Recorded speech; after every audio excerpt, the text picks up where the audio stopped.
सांप्रदायिकता हमारे सिस्टम में कैसे घुसती जा रही है, उसका सबसे बेहतरीन उदाहरण ये कोरोना का केस है। तो भारत में डेमोक्रेसी के इंडेक्स में भारत पिछड़ता जा रहा है, बच्चों का जो न्यूट्रिशन है उसमें भारत पिछड़ता जा रहा है, और जिन पड़ोसी देशों पर हम हंसते थे वो आर्थिक रूप से, सामाजिक रूप से हमारे इंडेक्स में हमारे आगे चले जा रहे हैं। असली मुद्दों पर ध्यान हटाकर ऐसे मुद्दों को सामने लाती है जिससे समाज में बंटवारा हो। इसलिए मैं कहता हूँ कि सांप्रदायिकता हमारे सिस्टम का भाग होते जा रहा है। This will be a big obstacle to our unity in this country.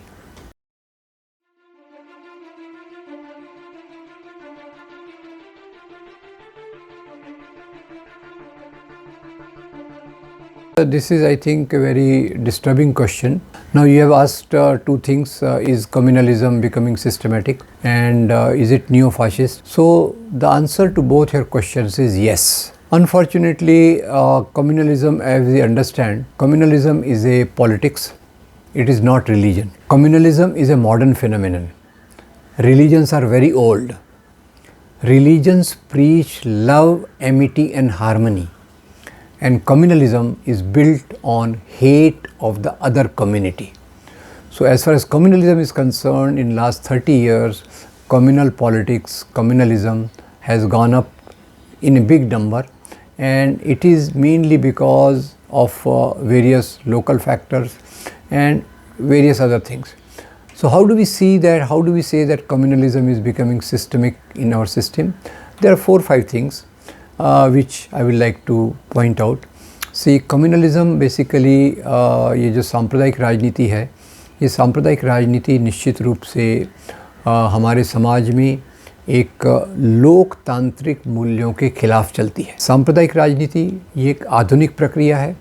सांप्रदायिक राजनीति धर्म के नैतिक मूल्यों के आधार पर नहीं चलती। सांप्रदायिक राजनीति धर्म के आवरण में चलने वाला एक राजनीति है। ये अपने आप में, जैसे धर्म तो बहुत पुराने हैं पर सांप्रदायिक राजनीति पुरानी नहीं है। सांप्रदायिक राजनीति ये अभी के समय में आई है। तो आपका जो सवाल है क्या सांप्रदायिक राजनीति समाज में गहरी होती जा रही है, उसके 4-5 मैं आपको निशानियां बता दूं कि एक तो जो एक तरफ हमारे समाज में गरीबी, भूखमरी, बेकारी, किसानों की आत्महत्या, किसानों की दूसरी समस्याएं, और पिछले कुछ सालों से अगर आप देखें तो भारत में डेमोक्रेसी के इंडेक्स में भारत पिछड़ता जा रहा है, बच्चों का जो न्यूट्रिशन है उसमें भारत पिछड़ता जा रहा है, और जिन पड़ोसी देशों पर हम हंसते थे वो आर्थिक रूप से, सामाजिक रूप से हमारे इंडेक्स में हमारे आगे चले जा रहे हैं। क्यों ऐसे हो रहा है? क्योंकि पूरी जो सरकार पिछले 6 साल से है और पूरी जो राजनीति पिछले 20-25 साल से है, ये राजनीति ऐसे मुद्दों को समाज में ले रही है जो समाज को बांटते हैं। तो कम्युनलिज्म क्या होता है? सांप्रदायिकता क्या होती है? सांप्रदायिकता ये धर्म के भावनात्मक मुद्दों के आधार पे सवालों को उठाना, समाज में बंटवारा करना, समाज के तबकों में उन्माद पैदा करना। राम मंदिर के नाम पे हुआ, रथ यात्राएं हुई, रथ यात्राओं के बाद दंगे हुए, दंगों के बाद सांप्रदायिक राजनीति पावरफुल होती गई। और एक बड़ी मज़े की बात है, अगर देखें दंगों का ग्राफ, जैसे दंगों का ग्राफ ऊपर चलता जाता है, भाजपा की राजनीतिक पावर, राजनीतिक सत्ता भी बढ़ती जाती है। दोनों में क्या संबंध है, ये बड़े बड़े लोग उसके बारे में सोच रहे हैं। तो सांप्रदायिक राजनीति हमारे सिस्टम का भाग बनती जा रही है। पहले देखिए राम मंदिर का मुद्दा आया, फिर देखिए गऊ हमारी माता है, लिंचिंग, बीफ खाना। बीफ खाने के नाम पे आपको हैरानी होगी कि बीफ खाने के नाम पर जो हत्याएं हुई वो 2014 के बाद ज़्यादा हुई। जितनी बीफ और काऊ के नाम पे हत्या हुई उसमें 90% ये 2014 के बाद हुई। और उसमें भी इसमें भी जो मारे जाने वाले लोग हैं करीब 94 मुस्लिम्स हैं और 6% दलित्स हैं। तो ये हमारे सिस्टम का पार्ट हो गया। अब उसके बाद लव जिहाद को लाया जा रहा है, फिर घर वापसी का मुद्दा आ गया। और एक आपका सांप्रदायिकता हमारे समाज का कैसे भाग है, उसका सबसे गहरा उदाहरण देखना हो तो अभी कोरोना एपिडेमिक में देखिए। Corona epidemic, World Health Organization ने जनवरी बिगिनिंग से इंडिया को वार्निंग दी कि ये पैंडेमिक आने वाला है, आप तैयारी कीजिए। सरकार सोई रही थी, किसी और काम में व्यस्त थी। और जब मार्च में उनकी नींद खुली तो उन्होंने कोरोना को देखा और सबसे पहले देखा अरे ये तो तबलीगी जमात के कारण है, मरकज़ निज़ामुद्दीन में इनकी सेमिनार चल रही थी, इन्होंने वहाँ कोरोना बम बनाया, कोरोना जिहाद करने ये आए हैं। तो ये इसको मैं मुसलमानों के प्रति द्वेष को देखते हुए ये बताना चाहता हूँ, ये सांप्रदायिकता का उदाहरण है। सांप्रदायिकता हमारे सिस्टम में कैसे घुसती जा रही है उसका सबसे बेहतरीन उदाहरण ये कोरोना का केस है। अब उसके साथ देखिए आप कोई भी मुद्दे को, अभी किसानों का आंदोलन चल रहा है, किसानों की जेन्युइन डिमांड्स हैं, वो जेन्युइन डिमांड्स को कैसे भटकाया जा रहा है, अरे ये तो सिख हैं, ये तो खालिस्तानी हैं, पाकिस्तान इनके ख़िलाफ़ है, पाकिस्तान इनके पीछे है, पाकिस्तान इनके पीछे है, चाइना इनके पीछे है। तो ये सांप्रदायिकता का तरीका होता है कि वो समाज के असली मुद्दों पर ध्यान हटाकर ऐसे मुद्दों को सामने लाती है जिससे समाज में बंटवारा हो, समाज में जो प्रेम मोहब्बत की, भाईचारे की जो मजबूती है उसको तोड़ा जाए। इसलिए मैं कहता हूँ कि सांप्रदायिकता हमारे सिस्टम का भाग होते जा रहा है और ये हमारे राष्ट्र की, देश की, लोगों की एकता के लिए एक ये बहुत बड़ी रुकावट होगी। This will be a big obstacle to our unity in this country.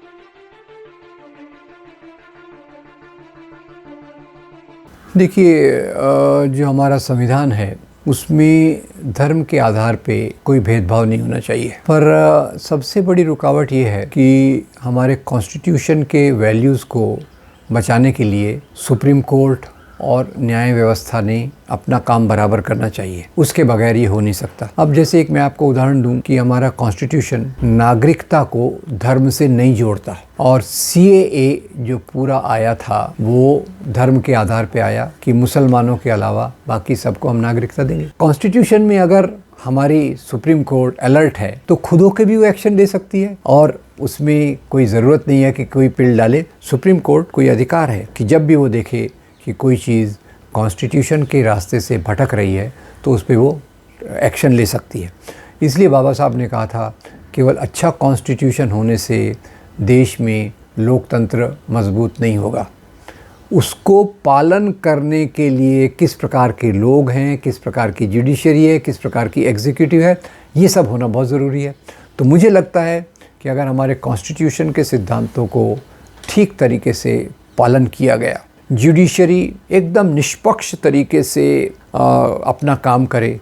अब जैसे आप देखिए बाबरी मस्जिद के केस में सुप्रीम कोर्ट ने माना कि 1949 में मूर्तियां रखी गई, वो एक अपराध था। 1992 को बाबरी मस्जिद तोड़ी गई, वो एक अपराध था। सुप्रीम कोर्ट ने कहा वहाँ राम मंदिर के होने का कोई प्रमाण नहीं है। सुप्रीम कोर्ट ने कहा कि वहाँ भगवान राम का जन्म हुआ था, इसका भी कोई प्रमाण नहीं है। अब इसके बावजूद वो पूरी ज़मीन उन लोगों को दे देना जिन्होंने मस्जिद तोड़ी थी। तो आप देखिए अगर जुडिशरी चाहती तो हमारे धर्मनिरपेक्षता को बहुत बचा सकती थी, फाशिज़म की ताकतों को कमज़ोर कर सकती थी। तो आपका सवाल तो सही है कि कॉन्स्टिट्यूशन में बहुत प्रावधान है, there are lot of provisions in the constitution to protect, to counter communalism, to counter fascism. पर उसकी प्रैक्टिस में ऐसा हो गया है कि पिछले कुछ सालों में जो हमारी एग्जीक्यूटिव है, जो सांप्रदायिकता की जकड़ में है, एग्जीक्यूटिव बहुत पावरफुल हो गई है। एग्जीक्यूटिव प्राइम मिनिस्टर, वैसे देखा जाए तो हमारे देश में डेमोक्रेसी में क्या होता है कि प्राइम मिनिस्टर सभी मिनिस्टर्स में पहला मिनिस्टर होता है। यहाँ क्या हुआ है, प्राइम मिनिस्टर पहला मिनिस्टर और लास्ट मिनिस्टर वही है, बाकी किसी का कोई रोल नहीं है। यानी एक प्रकार की तानाशाही, चुनी हुई तानाशाही ये आ गई है। तो ऐसे में बाकी जो संस्थाएं हैं जिन्होंने डेमोक्रेसी को बचाना चाहिए वो भी बेचारी चुप हैं, खामोश हैं, आवाज़ नहीं उठा रही। तो मैं आपके सवाल को मान्यता देते हुए कहता हूँ कि there are enough provisions in the constitution to protect us from the threat of communalism and fascism, but that depends on the power of other institutions of state like judiciary and independent organizations, which should be also be important part of our democratic system. तो इसमें मैं यही कहूँगा कि ये constitution की values हमें तभी तक बचा सकती हैं जबकि इनको पालन करने वाले निष्पक्ष तरीके से इनका पूरा पालन करें तो फाशिज़म और सांप्रदायिक ताकतों को दूर रखना संभव है।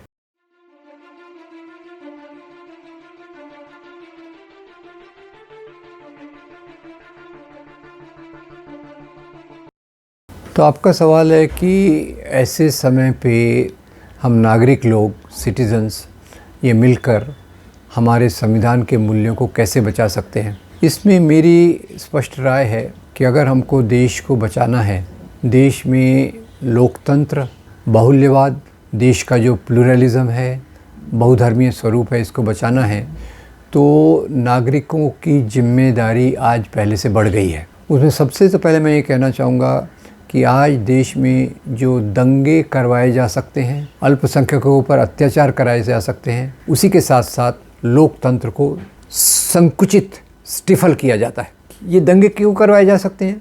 दंगे इसलिए करवाए जा सकते हैं क्योंकि समाज में नफ़रत को फैलाया गया है। नफ़रत को किस आधार पर फैलाया गया है? नफ़रत को इस आधार पर फैलाया गया है, ख़ास तौर से हमारे मध्ययुगीन इतिहास में मुसलमान राजाओं का उदाहरण लेके मंदिर तोड़ने का, ज़बरदस्ती धर्मांतरण का, मुसलमानों के खिलाफ गलत प्रोपेगेंडा करके, क्रिश्चियंस के खिलाफ गलत प्रोपेगेंडा करके समाज में एक गलत धारणाएं पैदा की गई हैं। गलत धारणाओं के कारण नफ़रत पैदा की गई है। नफ़रत पैदा की गई है, इसलिए दंगे करवाए जा सकते हैं। और जैसे मैंने आपको बताया, दंगे करवाए जाने से सांप्रदायिक राजनीति ज़्यादा मजबूत होती है। तो हमने इसका पूरा उलट करना चाहिए। पूरा उलट क्या होगा? पहली बात तो ये कि हमारे समाज के बारे में जो गलत समझ, मिथक, मिसकंसेप्शंस, बायसेस, स्टीरियोटाइप अल्पसंख्यकों के बारे में है, मुसलमानों के बारे में, क्रिश्चियंस के बारे में, दलितों के बारे में, आदिवासियों के बारे में जो हैं, उनको दूर करना ज़रूरी है। इसलिए हमें पूरी कोशिश से एक सही इतिहास, मध्ययुगीन काल का सही इतिहास, हिंदू मुसलमान का मेलजोल, भक्ति सूफी की प्रेम मोहब्बत की परंपरा, इसके आधार पे समाज में एक प्रचार करना चाहिए। और आज समाज में जो नफ़रत की दीवारें खड़ी की गई हैं, याद रखिए, नफ़रत की दीवारें खड़ी की गई हैं, इन नफ़रत की दीवारों को तोड़कर मोहब्बत के पुल अलग धर्मों के लोग में बनाना बहुत ज़रूरी है। तो इसके लिए तो बहुत कुछ करने की ज़रूरत है। जो लोग पूरे सक्रिय हैं और जो बाकी लोग एक अच्छा भविष्य देखना चाहते हैं, ये हम सबका कर्तव्य है। सबका कर्तव्य है कि नंबर एक सही बात को समझें, नंबर दो सही बात को समझ के इनके दूसरों तक ले जाएं। और सही बात को समझने के लिए मैं थोड़ा सा यहाँ रिकमेंड करना चाहूँगा कि समाज में बहुत सारी चीज़ें हैं। आज एक बड़ा मीडिया पूरा सांप्रदायिक मीडिया हो गया है, गोदी मीडिया हो गया है। सोशल मीडिया के माध्यम से नफ़रत फैलाई जा रही है। तो हम लोगों की ये जिम्मेदारी है कि जो सही मीडिया है, जैसे तीस्ता से तलवाड़ का sabrang.in, wire.in, ऐसे मीडिया को हम प्रमोट करें। जो अच्छे YouTube वीडियोज़ हैं जो हमको प्रेम मोहब्बत की बातें सिखलाते हैं, ऐसे YouTube चैनल्स को प्रमोट करें। और सोशल मीडिया को हम खुद इस तरीके से ले जाएं, व्हाट्सएप के माध्यम से, फेसबुक, अगर वो फेसबुक और व्हाट्सएप का उपयोग नफ़रत फैलाने के लिए कर रहे हैं तो हम उसका इस्तेमाल मोहब्बत फैलाने के लिए करें। तो ये तो नागरिकों की जिम्मेदारी है, ये सरकार नहीं करने वाली। इसलिए नागरिकों की ये जिम्मेदारी है कि इन चीज़ों के आधार पे नौजवान वॉलंटियर्स को ट्रेन करें।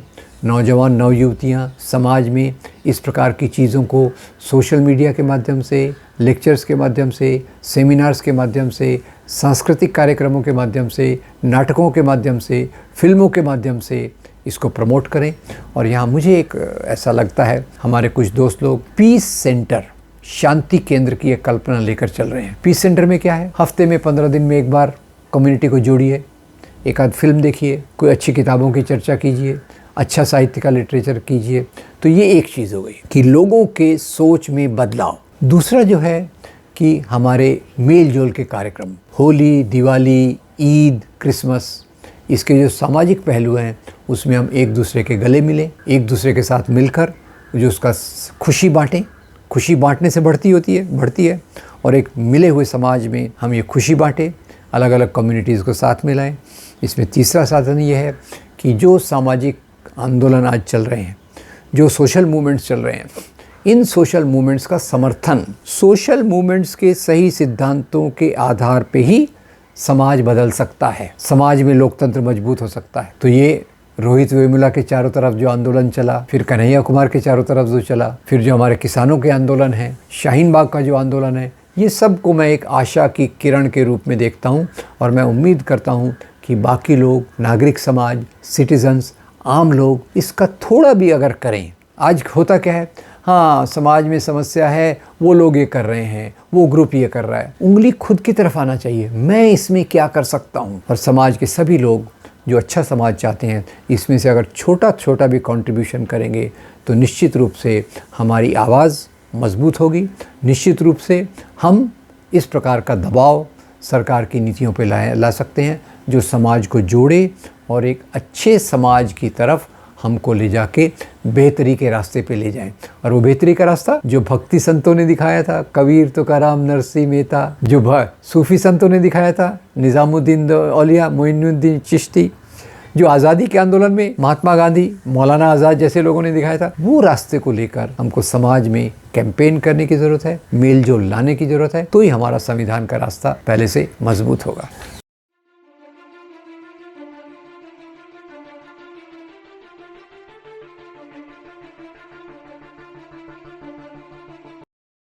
कि ये जर्मनी और भारत की तुलना करना, उसमें कुछ बात सही है, कुछ बात गलत है, क्योंकि हर जगह जो ये संकीर्ण सेक्टेरियन नैरो राजनीति, जिसको इंडिया में कम्युनलिज्म के ज़्यादा नाम पे जाना जाता है, जर्मनी में जो आई जिसको फाशिज्म, नाजिज्म के नाम पे ज़्यादा जाना चाहा गया, तो दोनों की कुछ प्रवृत्तियाँ सिमिलर हैं, और कुछ चीज़ें अलग हैं। तो निश्चित रूप से इसमें देयर आर मैनी सिमिलैरिटीज़, और सबसे बड़ी सिमिलरिटी मैं जो देखता हूँ वो है टारगेटिंग द माइनॉरिटीज़, अल्पसंख्यकों को निशाना बनाना, दूसरा सेंट्रलाइजेशन ऑफ पावर, तीसरा अल्ट्रानेशनलिज्म, चौथा कॉरपोरेट वर्ल्ड का बड़ा होना, पांचवा मज़दूरों और किसानों के अधिकारों को समाप्त करना।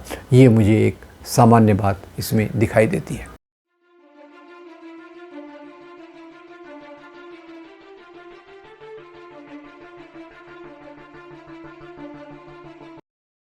तो एक तो मैंने जैसे बताया कि फिर से मैं बाबा साहब को कोट करूँगा कि संविधान ऑटोमेटिक लागू नहीं होता, लागू करने वालों पे बहुत कुछ डिपेंड करता है। और संविधान की रक्षा के लिए जुडिशरी ने सबसे महत्वपूर्ण रोल निभाना चाहिए। और अभी पिछले कुछ सालों से जो हम देख रहे हैं, उससे आपको पिछली बार देखा होगा, पहले तो जुडिशरी के अंदर ही 4 सुप्रीम कोर्ट के जज इन्होंने आके प्रेस कॉन्फ्रेंस लिया कि हमारा जो कोर्ट का रवैया चल रहा है वो सही नहीं है। तो वहाँ से एक पता चल गया कि सुप्रीम कोर्ट के अंदर क्या चल रहा है। फिर प्रशांत भूषण का केस हुआ, प्रशांत भूषण ने वो 1 रुपये का फ़ाइन दिया। फिर अभी ऐसे कुणाल कामरा के ऊपर हुआ। और मैंने जैसे आपको बताया बाबरी मस्जिद के केस के बारे में और दूसरे केसेस के बारे में किस प्रकार के जजमेंट आ रहे हैं वो हम देख रहे हैं। इससे ज़्यादा मुझे ये दिख रहा है कि जो जजमेंट आने के लिए सुप्रीम कोर्ट केसेस को हाथ में नहीं ले रहा, केसेस पड़े हैं पर उनको हाथ में ही नहीं लिया जा रहा। कश्मीर में आर्टिकल 370 को अबॉलिश हुआ। कईयों का मानना है,